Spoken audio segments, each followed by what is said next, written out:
നമസ്കാരം. പിറവം നഗരസഭ തെരഞ്ഞെടുപ്പിൽ വളരെ വ്യത്യസ്തമായ രീതിയിലുള്ള സ്ഥാനാർത്ഥി നിർണയവും ഒപ്പം തന്നെ നാമനിർദ്ദേശ പത്രികകളെല്ലാം സമർപ്പിച്ചു കഴിഞ്ഞിപ്പോൾ പിറവം നഗരസഭയുടെ വിവിധ വാർഡുകളിലുള്ള സ്ഥാനാർത്ഥികൾ അവർക്ക് വോട്ട് തേടുന്ന സമയമാണ്. അപ്പോൾ നമ്മുടെ ഓശാന ടിവിയുടെ വോട്ട് വണ്ടി ഇന്ന് നമ്മോടൊപ്പം ചേരാനായിട്ട് എത്തിയിരിക്കുന്ന ഡിവിഷൻ 9 LDFിൻ്റെ സ്ഥാനാർത്ഥി അഡ്വക്കേറ്റ് ജോൺ പോൾ ആണ് നമ്മോടൊപ്പം ചേർന്നിരിക്കുന്നത്. നമസ്കാരമുണ്ട്. എന്തായാലും എല്ലാവിധ ഭാവങ്ങളും നേരുന്നു. ഈ ഒരു നഗരസഭയുടെ ഈ ഒരു 9ാം ഡിവിഷനിലേക്ക് താങ്കളൊരു സ്ഥാനാർത്ഥിയായിട്ട് എത്തിയപ്പോൾ എന്താണ് ഈ ഒരു ഡിവിഷനെ കുറിച്ച് താങ്കൾക്ക് പറയാനുള്ളത്?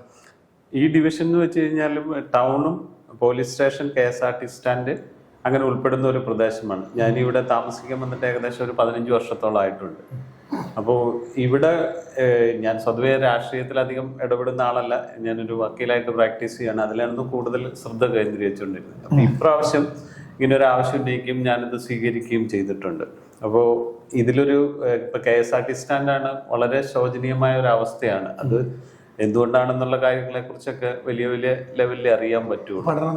അത് നടത്തണം. ഞാനിപ്പോൾ ഇതിലേക്ക് ഒരു ന്യൂ കമറാണ്. എനിക്കതിനെക്കുറിച്ച് വ്യക്തമായ ധാരണകളൊന്നുമില്ല. പക്ഷേ ഞങ്ങൾ അധികാരത്തിൽ വരുന്ന വർഷം ഇത്തരം കാര്യങ്ങളെ കുറിച്ച് ബോധിപ്പിക്കേണ്ട സ്ഥലങ്ങളിൽ ബോധിപ്പിച്ച് അതിനൊരു സത്വരമായിട്ടുള്ള ഒരു നടപടി സ്വീകരിച്ച് അതിൻ്റെ ആ ശോചനീയാവസ്ഥ, അതുപോലെ തന്നെ പോലീസ് സ്റ്റേഷൻ ക്വാർട്ടേഴ്സ് ഉണ്ട്, അതിലും എന്തൊക്കെ ചെയ്യാൻ പറ്റുന്നുള്ള മുനിസിപ്പാലിറ്റി ആലോചിച്ച് അവിടെയുള്ള ആളുകളുമായിട്ട് കൂടി ആലോചിച്ച് സംഘടനാ തലത്തിലോ അല്ലെങ്കിൽ പാർട്ടി തലത്തിലോ ആലോചിച്ച് അതിൽ തുടർ നടപടികൾ സ്വീകരിക്കാൻ ഞാൻ എൻ്റെതായിട്ടുള്ള എൻ്റെ കഴിവ് ഉപയോഗിച്ചിട്ട് ഒരു ശ്രമം നടത്തും. നിലവിലിപ്പോൾ ഈ ഒരു ഡിവിഷന്റെ ഒരു ഏരിയകൾ ഇപ്പോൾ ഏതൊക്കെ ഭാഗങ്ങളായിട്ടാണ് വരുന്നത്? ഇതിൽ നിന്ന് വെച്ച് കഴിഞ്ഞാൽ കരോട്ടക്കുരിശ് തൊട്ട് താഴെ ഫയർ സ്റ്റേഷൻ റോഡ് തൊട്ട് പിന്നെ കുന്നുംപുറ സ്കൂളിന്റെ ബാക്ക് സൈഡ് ഉണ്ട്. പിന്നെ അത് പോലീസ് സ്റ്റേഷൻ വരെ എത്തി നിൽക്കുന്ന ഒരു ഏരിയ ആണ്. അപ്പോൾ ഒരു 235ഓളം വീടുകളുണ്ട്. ഏകദേശം 712 വോട്ടേഴ്സ് ലിസ്റ്റിലുണ്ട്. പക്ഷെ എന്നിരുന്നാൽ തന്നെയും മിക്ക വീടുകളിലും പേരൻസ് മാത്രമേ ഉള്ളൂ. കുട്ടികളായിട്ടുള്ളവർ അധികം വിദേശത്തും ജോലിക്കൊക്കെ പോയിരിക്കുകയാണ്. അപ്പോൾ ഒരു 500ൽ താഴെ വോട്ടുകളെ വരാൻ സാധ്യതയുള്ളൂ എന്നാണ് കണക്കുകൂട്ടൽ. അല്ലെങ്കിൽ ഇപ്പോൾ ഇതൊരു ജനറൽ വാർഡാണല്ലോ. അപ്പോൾ ജനറൽ വാർഡ് ഇപ്പോൾ 3 സ്ഥാനാർത്ഥികളാണല്ലോ ഉള്ളത്. വളരെ ശക്തമായ രീതിയിലുള്ള ഒരു മത്സരം ഉണ്ടാവും എന്നുള്ള ഒരു പ്രതീക്ഷയുണ്ടോ? ഉണ്ട്, ശക്തമായ രീതിയിലുള്ള മത്സരമുണ്ട്. ഇപ്പൊ ജനറൽ വാർഡ് എന്ന് വെച്ച് കഴിഞ്ഞാൽ അതിൽ എനിക്കൊരു ഒന്ന് ആർക്ക് വേണമെങ്കിലും നിൽക്കാം. അപ്പൊ അവർക്ക് ഓരോ പാർട്ടിക്ക് സ്യൂട്ടബിൾ ആയിട്ടുള്ള കാൻഡിഡേറ്റിന് അതേ വാർഡിൽ അവർ നിയോഗിക്കുന്നു. അവരുടെ മികവുകൾ പറയുന്നു, വോട്ട് ചോദിക്കുന്നു. അപ്പൊ അതിൽ കൂടുതൽ വോട്ട് കിട്ടുന്ന ആള് ജയിച്ചു വരും. അപ്പൊ ഞാൻ ജയിക്കുമെന്നാണ് എന്റെ പ്രതീക്ഷ. നിലവിൽ ഈ ഒരു 9ാം ഡിവിഷനിലേക്ക് താങ്കൾ സ്ഥാനാർത്ഥിയായിട്ട് എത്തിയപ്പോൾ താങ്കൾ ഇപ്പോൾ 10-15 വർഷം അല്ലേ? 15 വർഷക്കാരായിട്ട് ഇവിടെ ഉണ്ട്. അപ്പൊ ഈ ഒരു ഡിവിഷനിൽ ഇപ്പൊ ഈ ഒരു KSRTC സ്റ്റാൻഡും അതുപോലെ തന്നെ നമ്മുടെ പോലീസ് സ്റ്റേഷന്റെ ക്വാർട്ടേഴ്സും അല്ലാതെ എന്തൊക്കെ വികസന പ്രവർത്തനങ്ങൾ ഈ ഒരു ഡിവിഷനിലേക്ക് കൊണ്ടുവരാൻ പറ്റും? ഇതിന്റെ ഇടയ്ക്ക് എന്ന് വെച്ച് കഴിഞ്ഞാൽ കുറെ സ്ഥലം തരിശായിട്ട് ഒത്തിരി ഈ കൃഷിഭൂമിയുണ്ട്. അപ്പൊ അത് ഇനി അത് റിവൈവ് ചെയ്യാൻ പറ്റുമോ എന്നുള്ളത് ശാസ്ത്രീയമായിട്ട് പഠിച്ചാലേ പറ്റുള്ളൂ. പക്ഷെ എന്നാൽ തന്നെ ഇതിൽ ഇപ്പൊ ഞങ്ങളുടെ ഒരു ലേമാന്റെ ഒരു കാഴ്ചപ്പാടിൽ പറയുകയാണെങ്കിൽ അവിടെ ഒരു സ്റ്റേഡിയം നിർമ്മിക്കുക. അപ്പൊ അവിടെ അതുപോലെ ബസ് സ്റ്റാൻഡ് അങ്ങോട്ട് ഷിഫ്റ്റ് ചെയ്യാൻ പറ്റുവാണെങ്കിൽ അത് ഷിഫ്റ്റ് ചെയ്യുക. അങ്ങനെ ഒരു കാര്യങ്ങളുണ്ടെങ്കിൽ ഇപ്പോൾ പിറവത്തെ സംബന്ധിച്ച് ഏറ്റവും അത്യാവശ്യം എന്ന് വെച്ച് കഴിഞ്ഞാൽ ട്രാഫിക്കിൽ വീർപ്പ് കൊണ്ടുവാണ്. അപ്പോൾ ഇത് നിലവിലത്തെ ഈ ചെറിയ റോഡുകളിൽ ഇനി എന്തൊക്കെ ചെയ്തു കഴിഞ്ഞാലും കാര്യമില്ല. അപ്പൊ അതിൽ പുതിയ സ്ഥലങ്ങൾ കണ്ടെത്തുകയോ പുതിയ റോഡുകൾ ഉണ്ടാക്കുകയോ ചെയ്തിട്ട് നിലവിലുള്ളതിനെ ഷിഫ്റ്റ് ചെയ്താൽ മാത്രമേ ഈ തിരക്ക് ഒഴിവാക്കാൻ പറ്റൂ. ഈ ഒരു 9ാം ഡിവിഷന്റെ ഈ ഒരു ഭാഗം എന്ന് പറഞ്ഞാൽ താങ്കൾ ഇപ്പൊ പ്രതിനിധീകരിക്കുന്നതായിട്ടുള്ള ഡിവിഷന്റെ ഈ ഭാഗം എന്ന് പറഞ്ഞാൽ നമ്മുടെ ആ പഴയ പെട്രോൾ പമ്പ് ജംഗ്ഷൻ സെമിനാരി ചാപ്പലിരിക്കുന്ന ഭാഗം മുതൽ ഇങ്ങനെ വരുമ്പോൾ മെയിൻ ആയിട്ടുള്ള ഒരു ഭാഗം താങ്കളുടെ ഡിവിഷൻ തന്നെയാണ് നിൽക്കുന്നത്. ജനമൈത്രി പോലീസ് സ്റ്റേഷൻ ഉൾപ്പെടെയുള്ള ഭാഗം എന്ന് പറഞ്ഞാൽ നല്ലൊരു ഭാഗമാണ് ഡിവിഷനിൽ ഇരിക്കുന്നത്. അപ്പൊ നിലവിൽ അവിടെ വേറെ എന്തെങ്കിലും ഒരു ടൂറിസം പദ്ധതികളോ അങ്ങനെ എന്തെങ്കിലുമൊക്കെ, കാരണം കൃഷിക്കാരും അങ്ങനെ ഏരിയകളൊക്കെ ഉണ്ട്, അങ്ങനെ എന്തെങ്കിലും ഒരു ഐഡിയ? അങ്ങനെ ഇതൊരു റെസിഡൻഷ്യൽ ഏരിയ ആണ് കൂടുതലായിട്ടുള്ളത്. ഇപ്പൊ അവിടെ ഒരു വേക്കന്റ് ആയിട്ടുള്ള സ്ഥലം എന്ന് വെച്ച് കഴിഞ്ഞാൽ പാടവും അതുള്ളൂ. അപ്പൊ അതാണെങ്കിൽ ദീർഘകാലമായിട്ട് കൃഷിയൊന്നും ഇല്ലാതെ ചതുപ്പായിട്ട് മാറിക്കൊണ്ടിരിക്കുകയാണ്. അപ്പോൾ അത് നമുക്ക് അവൈലബിൾ ആയിട്ടുള്ള റിസോഴ്സസിനെ ശാസ്ത്രീയമായ രീതിയിൽ യൂട്ടിലൈസ് ചെയ്താൽ അത് പുരോഗമിക്കും. കൃഷി ചെയ്യാനുള്ള ഇനി ഓപ്ഷൻസ് എന്ന് വെച്ച് കഴിഞ്ഞാൽ സ്വതവേ നമ്മൾ കാണുന്ന ട്രെൻഡിൽ ഇല്ല എന്ന് തന്നെയാണ് എൻ്റെ ഒരു അഭിപ്രായം. കാരണം ഈ കഴിഞ്ഞ 2-3 വർഷങ്ങൾ മുമ്പൊന്ന് ട്രൈ ചെയ്ത് നോക്കി. പക്ഷെ വെള്ളത്തിന്റെ പ്രശ്നങ്ങൾ, തൊഴിൽ ലഭ്യത, തൊഴിലാളികളില്ല, അതൊരു ഏറ്റവും വലിയ പ്രശ്നമാണ്. പിന്നെ നമ്മുടെ ഉള്ള പേരൻസ് ഒക്കെ ഏജ് ആയിപ്പോയി, പുതിയ തലമുറ കൃഷിയിലേക്ക് വരുന്നില്ല. ഇല്ലെങ്കിൽ അവർ വന്നതുകൊണ്ട് അവർക്കൊരു പ്രയോജനമില്ല. ഒരു നല്ല ജീവിതം നയിക്കാൻ പറ്റാത്തത് കൊണ്ട് അവർ വിദേശ രാജ്യങ്ങളിലേക്ക് അധികവും ചേക്കരും. പിന്നെ നമ്മൾ അന്യസംസ്ഥാന തൊഴിലാളികളെ ആശ്രയിച്ചാണ് കൃഷി നടത്താൻ പറ്റുള്ളൂ. അപ്പൊ കൃഷി ലാഭകരം അല്ലാണ്ട് വരുന്നു. അപ്പൊ കാലാവസ്ഥയും പ്രതികൂലമാണ്. അപ്പൊ അതുകൊണ്ട് ഇനി കൃഷി കൊണ്ട് അവിടെ ചെയ്യാൻ പറ്റുമെന്നുള്ളതിനെ കുറിച്ച് എനിക്ക് പഠിക്കേണ്ടി വരും. പിന്നെ രണ്ടാമതൊരു കാര്യം എന്ന് വെച്ച് കഴിഞ്ഞാൽ അത് ഇപ്പൊ വെള്ളത്തിന്റെ ലഭ്യത ഉറപ്പാക്കണമെങ്കിൽ അവിടെ എന്തെങ്കിലും ചെമ്മീൻ കെട്ടുകളോ മീൻ വളർത്തുന്നതോ ആണെങ്കിൽ അപ്പൊ വെള്ളത്തിന്റെ ആ സ്ഥിരത നിലനിർത്തുക. അതോടൊപ്പം തന്നെ കുറച്ച് പോർഷൻ ഒരു സ്റ്റേഡിയമായിട്ടോ അല്ലെങ്കിൽ ഒരു ബസ് സ്റ്റാൻഡിന് വേണ്ടിയോ കൺവേർട്ട് ചെയ്യുകയാണെങ്കിൽ അതും ഗവൺമെന്റ് തലത്തിൽ എന്തെങ്കിലും മുനിസിപ്പാലിറ്റിക്ക് എന്തെങ്കിലും ചെയ്യുവാണെങ്കിൽ ചെയ്യാൻ പറ്റുമെന്നാണ് എന്റെ പ്രതീക്ഷ. അല്ലല്ല, ഇപ്പൊ ഈ ഒരു ഇത് പറഞ്ഞനുസരിച്ച് ഞാൻ നോക്കുമ്പോ ഈ നമ്മുടെ ഏറ്റവും കൂടുതൽ ട്രാഫിക്കിന്റെ പ്രശ്നങ്ങളുള്ള ഏരിയ ആണ് ഈ അണ്ടത്തക്കവല ഏരിയയൊക്കെ. അപ്പൊ ഈ ഒരു ഏരിയയിലൂടെ താങ്കൾ ഉൾപ്പെടുന്നതായിട്ടുള്ള ഒരു രാഷ്ട്രീയ നേതൃത്വം വരുവാണെങ്കിൽ ഇവിടെയുള്ള ഈ ട്രാഫിക് കുരുക്കൾ, കാരണം നമ്മുടെ ഈ കരോട്ടക്കുറിശി അല്ലെങ്കിൽ ടൗണിലുള്ള ഈ ട്രാഫിക് പരിഷ്കാരങ്ങളൊക്കെ ഒന്ന് മാറ്റി താഴ്ത്തൂടി പോകാനുള്ള ഒരു സിറ്റുവേഷൻ വരാനുള്ള സാധ്യതകളുണ്ടോ? ഉണ്ടാവണം എന്നാണ് പറയുന്നത്. കാരണം ഈ പരിഷ്കാരങ്ങള് ഇവിടെ അപകടങ്ങൾ ഉണ്ടാവുന്നുണ്ട്. കാരണം കയറ്റം കയറി വരുമ്പോൾ കഴിഞ്ഞ പ്രാവശ്യം തന്നെ ഒരു അപകടം ഉണ്ടായത്. കയറ്റം കയറി വരുമ്പോൾ രണ്ട് സൈഡിലും വ്യൂ ഇല്ല. അപ്പൊ ആ സമയത്ത് സ്പീഡ് കുറച്ച് കഴിഞ്ഞാൽ അവർക്ക് മുന്നോട്ട് ഗിയർ ഡൗൺ ചെയ്യാനൊക്കെ പ്രശ്നങ്ങൾ വരുന്നു. അപ്പൊ അവരുള്ള സ്പീഡിൽ മെയിൻ റോഡിലേക്ക് പ്രവേശിക്കുന്നു, ക്രോസിംഗ് വരുന്നു.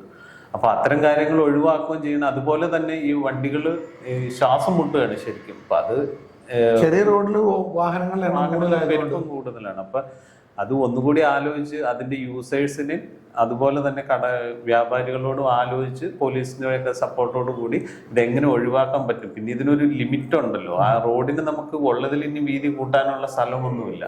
അപ്പൊ അതിനൊരു ഓൾട്ടർനേറ്റീവ് കണ്ടെത്തുകയാണ്. പരിഷ്കാരങ്ങൾ കൊണ്ട് അത് എത്രമാത്രം ഈ ട്രാഫിക് ജാം ഒഴിവാകുമെന്ന് എനിക്കൊരു സംശയമുണ്ട്.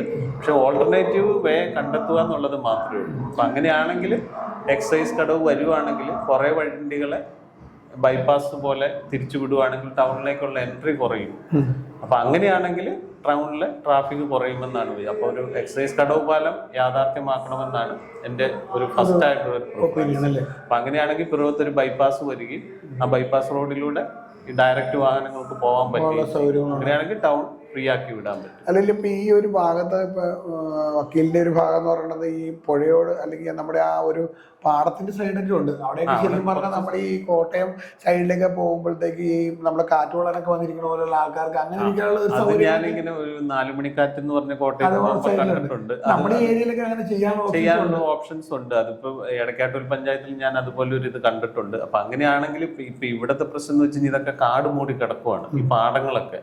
അപ്പൊ അവിടെ നമ്മൾ കൊണ്ടുപോയി ഒരു ബെഞ്ച് ഇട്ടിട്ട് ഒരു മഴ കഴിയുമ്പോഴത്തേക്ക് അതിന്റെ മുകളിൽ വീണ്ടും കാട് കയറും. അപ്പൊ അതിന് മുമ്പ് തന്നെ അതിന്റെ ഈ കാട് മൂടിയ പ്രദേശങ്ങളെ തെളിച്ച് അല്ലെങ്കിൽ നമ്മൾ കൊണ്ടൊരു ബെഞ്ച് ഇരിക്കാനുള്ള സൗകര്യം ഇടുമ്പോ അതിന്റെ ചുറ്റുപാടും ഒക്കെ തെളിച്ച് ക്ലീൻ ആക്കണം. പാമ്പ് അങ്ങനത്തെ സാധനങ്ങളൊക്കെ വരുമല്ലോ, ഇഴജന്തുക്കള് ഇപ്പൊ തന്നെ ഒത്തിരി ഉണ്ട്. അപ്പൊ ആ ഒരു ഇത് കഴിഞ്ഞതിന് ശേഷം നമ്മൾ ആലോചിക്കണം. അല്ലെങ്കിൽ നമ്മൾ ഇപ്പൊ തന്നെ കുറെ ബെഞ്ച് കൊണ്ടായിട്ട് കാറ്റ് കൊള്ളാൻ ഇരുത്തി കഴിഞ്ഞാൽ ഒരു മഴ കഴിയുമ്പോൾ ഈ ബെഞ്ചിന് ചുറ്റും കാട് പടർന്നു പോകും. പിന്നെ ആരും വരാം. അങ്ങനെയുള്ള ഒരു പദ്ധതികളൊക്കെ നമ്മുടെ ഈ ഒരു ഡിവിഷനുമായിട്ട് ബന്ധപ്പെട്ടുകൊണ്ട് നടത്താനുള്ള ഓപ്ഷൻസ് ഒക്കെ ഉണ്ട്. നമുക്ക് റിസോഴ്സസ് ഉണ്ട്. പക്ഷെ അത് നമ്മൾ നേരായ രീതിയിൽ അല്ലെങ്കിൽ ശാസ്ത്രീയമായിട്ട് അത് ആലോചിച്ച് ചെയ്യുകയാണെങ്കിൽ ഇത് ചെയ്യാൻ പറ്റുമെന്നാണ് എൻ്റെ ഒരു വിശ്വാസം. എന്താണെങ്കിലും 9ാം ഡിവിഷനിലെ ഒരു ജനറൽ വാർഡാണ്. നിലവിൽ 3 സ്ഥാനാർത്ഥികൾ അവിടെ മത്സരാർത്ഥികളായിട്ട് എത്തിയിട്ടുണ്ട്. നിലവിലിപ്പോൾ ഞാൻ എൻ്റെ ഒരു അഭിപ്രായം നിലവിൽ ഈ ഒരു ഡിവിഷനിലെ സ്ഥാനാർത്ഥികൾക്ക് ഒരുപാട് കാര്യങ്ങൾ ചെയ്യാനായിട്ടുണ്ട്. ഒരു ഡിവിഷനിലെ ഒരു സ്ഥാനാർത്ഥികൾക്ക് ചെയ്യുന്നതിന്റെ പരമാവധി കാര്യങ്ങളുണ്ട്. പക്ഷെ അതിലേക്ക് നിന്നുകൊണ്ട് താങ്കളുടെ പാർട്ടി നേതൃത്വം വിജയിച്ച നഗരസഭ അതുപോലെ തന്നെ വരാൻ പോകുന്ന തെരഞ്ഞെടുപ്പ് നിയമസഭാ തെരഞ്ഞെടുപ്പൊക്കെ കിട്ടുകയാണെങ്കിൽ ഇങ്ങനെയുള്ള കാര്യങ്ങൾക്ക് കുറച്ചും കൂടി ഊന്നൽ കൊടുക്കാൻ സാധിക്കും. കാരണം എനിക്ക് ഇത്രയും നാളത്തെ നല്ലൊരു എക്സ്പീരിയൻസ് ഉണ്ട്. പല സ്ഥലത്തും പോയി പല രാജ്യങ്ങളും കണ്ടിട്ടുണ്ട്. പിന്നെ ഇന്ത്യയിലെ തന്നെ ഞാൻ ഒരു എക്സ് സർവീസ്മെൻ ആണ്. അപ്പോൾ ഒത്തിരി സ്ഥലത്ത് ഞാൻ ട്രാവൽ ചെയ്തിട്ടുണ്ട്. പല അനുഭവങ്ങളുണ്ട്. പിന്നെ എൻ്റെ അനുഭവങ്ങളും കഴിവും ഉപയോഗിച്ചിട്ട് ഇതിൽ രാഷ്ട്രീയ നേതൃത്വത്തിന് അതുപോലെ തന്നെ മുനിസിപ്പാലിറ്റിയും ഒക്കെ പങ്കെടുപ്പിച്ചുകൊണ്ട് അല്ലെങ്കിൽ അവർക്കൊരു പ്രഷർ കൊടുത്തുകൊണ്ട് ഇത് ചെയ്യാൻ കഴിയുമെന്ന്, ഈ വാർഡിന്റെ വികസനം നടപ്പാക്കാൻ പറ്റുമെന്നും ഒരു ധാരണയുണ്ട്. അല്ലെങ്കിൽ ഇപ്പൊ ഈ ഒരു ഡിവിഷനിലെ കുന്നമ്പറം സ്കൂളിന്റെ കുറച്ച് ഭാഗമുണ്ടെങ്കിൽ സ്കൂൾ നമ്മുടെ ഡിവിഷനിലാണോ?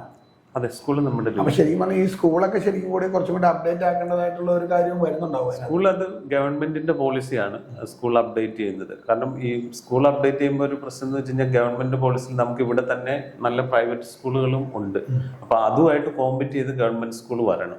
അപ്പൊ ഗവൺമെന്റ് സ്കൂളിൽ താരതമ്യേന കുട്ടികൾ കുറവാണ്. അപ്പൊ ആ കോമ്പറ്റീഷൻ, പിന്നെ നമ്മുടെ ഇവിടുത്തെ കുട്ടികളുടെ പോപ്പുലേഷൻ കുറഞ്ഞു വരുന്നുണ്ട്.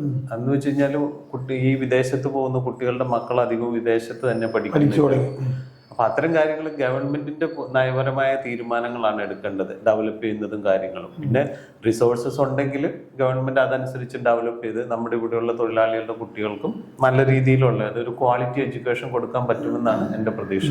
അത്തരം കാര്യങ്ങൾ ഗവൺമെന്റ് തീരുമാനം എടുക്കും, അല്ലെങ്കിൽ അതിനു വേണ്ടിയിട്ടുള്ള എന്നെ കൊണ്ടാവുന്ന കാര്യങ്ങൾ ചെയ്യാൻ പറ്റുമെന്നാണ് എൻ്റെ ഒരു. എന്താണെങ്കിലും വളരെ സന്തോഷമുണ്ട്. ഡിവിഷൻ 9 സ്ഥാനാർത്ഥി LDFന്റെ സ്ഥാനാർത്ഥി അഡ്വക്കേറ്റ് ജോൺ പോൾ നമ്മളോടൊപ്പം അല്പസമയം ചെലവഴിച്ചു. വളരെ നിരവധി കാര്യങ്ങൾ അദ്ദേഹം ഒരു വക്കീലായതുകൊണ്ട് അദ്ദേഹത്തിന് കുറച്ചും കൂടി അപ്ഡേറ്റഡ് ആയിട്ടുള്ള കാര്യങ്ങൾ പറയാനായിട്ട് സാധിക്കുന്നുണ്ട്. കാരണം ഓരോ കാര്യങ്ങളും എടുത്തു ചോദിക്കുമ്പോൾ തന്നെ അതിൻ്റെതായിട്ടുള്ള കാര്യങ്ങൾ അപ്ഡേറ്റ് ചെയ്യണമെങ്കിൽ അതിന് ഗവൺമെന്റിന്റെ പോളിസികൾ, അതുപോലെ തന്നെ അതിനെത്രമാത്രം ഉള്ള കാര്യങ്ങൾ വരുത്താൻ പറ്റുമെന്ന് ഒരു കൗൺസിലർക്ക് സാധിക്കുന്നതിന് പരമാവധി കാര്യങ്ങൾ അദ്ദേഹം ചെയ്യും. ഒപ്പം തന്നെ അദ്ദേഹത്തിന് ആ ഒരു ഡിവിഷനിൽ അറിയാവുന്ന കാര്യങ്ങൾ ചെയ്ത് ടൂറിസവും അതുപോലെ തന്നെ ഒരു കളിക്കളം പോലുള്ള കാര്യങ്ങളൊക്കെ ചെയ്യാനുള്ള ഒരു മാനസികമായിട്ട് തയ്യാറെടുപ്പോടു കൂടിയാണ് അദ്ദേഹം ആ ഡിവിഷനിലേക്ക് എത്തിയിരിക്കുന്നത്. എന്താണെങ്കിലും വളരെ സന്തോഷമുണ്ട്. ഓശാന ടിവിയുടെ വാർഡ് വണ്ടിയിലും അല്പസമയം ഞങ്ങളോടൊപ്പം പങ്കുചേർന്ന അഡ്വക്കേറ്റ് ജോൺ പോൾ LDFന്റെ സ്ഥാനാർത്ഥി 9 ഡിവിഷനിൽ എല്ലാവിധ ഭാവങ്ങളും നേരുന്നു. വിജയിച്ചു വരട്ടെ എന്ന് പ്രാർത്ഥിക്കുന്നു. നന്ദി, നമസ്കാരം. Thank you.